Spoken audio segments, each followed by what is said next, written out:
کبھی ایسا محسوس ہوا ہے کہ زندگی میں بہت کچھ ہونے کے باوجود کہیں نہ کہیں ایک کمی سی ہے؟ آج ہم ایک ایسی ہی کہانی پر بات کریں گے جو بتاتی ہے کہ کیسے صرف ایک چیز کی کمی کا احساس ہماری ساری خوشیوں پر بھاری پڑ سکتا ہے۔ تو آئیے 99 کلب کی اس دلچسپ کہانی کو سمجھتے ہیں۔ یہ کہانی ایک بہت ہی گہری سچائی سے شروع ہوتی ہے کہ زندگی میں ہماری سب سے بڑی غلطیاں اکثر اس چیز کی قدر نہ کرنے سے ہوتی ہیں جو ہمارے پاس پہلے سے موجود ہوتی ہیں۔ یہی خیال اس پوری کہانی کی بنیاد ہے اور یہ ہمیں دکھاتا ہے کہ شکر گزاری کی کمی ہماری زندگی کو کیسے الٹ پلٹ کر رکھ سکتی ہے۔ تو کہانی شروع ہوتی ہے ایک بادشاہ اور اس کے وزیر سے۔ ایک دن وہ دونوں دیہات میں چہل قدمی کر رہے تھے کہ ان کی نظر ایک غریب کسان اور اس کے خاندان پر پڑی جو ناقابل یقین حد تک خوش اور مطمئن نظر آ رہے تھے۔ دیکھیں، اس خاندان کے پاس پیسہ دولت نہیں تھی، لیکن ان کے پاس ایک انمول چیز تھی، اور وہ تھی حقیقی خوشی۔ ان کے گھر سے کہکہوں کی آوازیں آ رہی تھیں اور ان کے دل محبت اور سکون سے بھرے ہوئے تھے۔ یہ ایک ایسی تصویر تھی خالص خوشی کی جو کسی بھی مادی دولت سے کہیں بڑھ کر تھی۔ اب بادشاہ ان کے چہروں پر یہ بے فکری اور مسرت دیکھ کر بہت حیران ہوا۔ اس نے اپنے وزیر سے پوچھا، یہ کیسے ہو سکتا ہے کہ یہ لوگ ہم سے زیادہ خوش ہیں جبکہ ہمارے پاس تو دنیا کی ہر نعمت ہے؟ بادشاہ کے لیے بات سمجھنا بہت مشکل تھا۔ وزیر نے مسکرا کر ایک بڑا پراسرار سا جواب دیا۔ اس نے کہا، بادشاہ سلامت، اس لیے کیونکہ یہ لوگ 99 کلب کے ممبر نہیں ہیں۔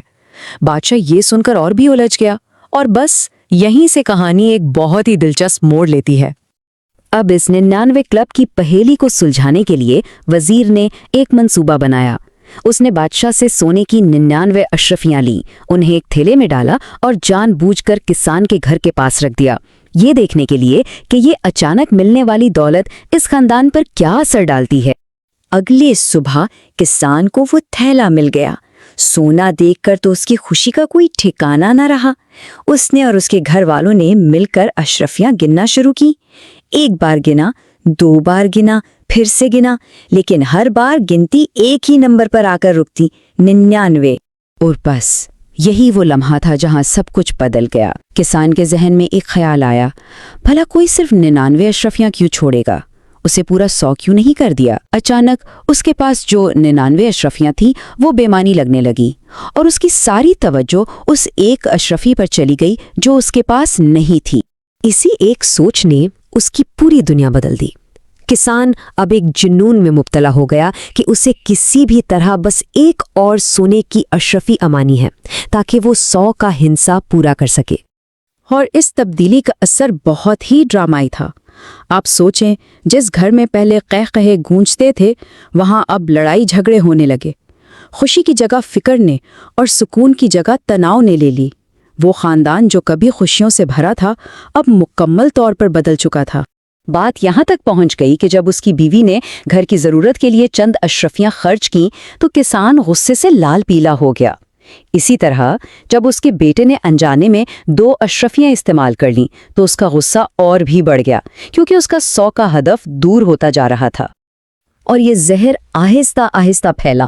پہلے مہینے کسان نے پہلے سے کہیں زیادہ محنت شروع کر دی۔ 3 مہینے گزرتے گزرتے گھر کی ہنسی پیسوں پر ہونے والے جھگڑوں میں بدل گئی، اور 6 مہینے کے اندر اندر وہ پورا خاندان تناؤ اور ناخوشی کے بوجھ تلے دب چکا تھا۔ 6 مہینے بعد وزیر بادشاہ کو واپس اسی جگہ پر لایا۔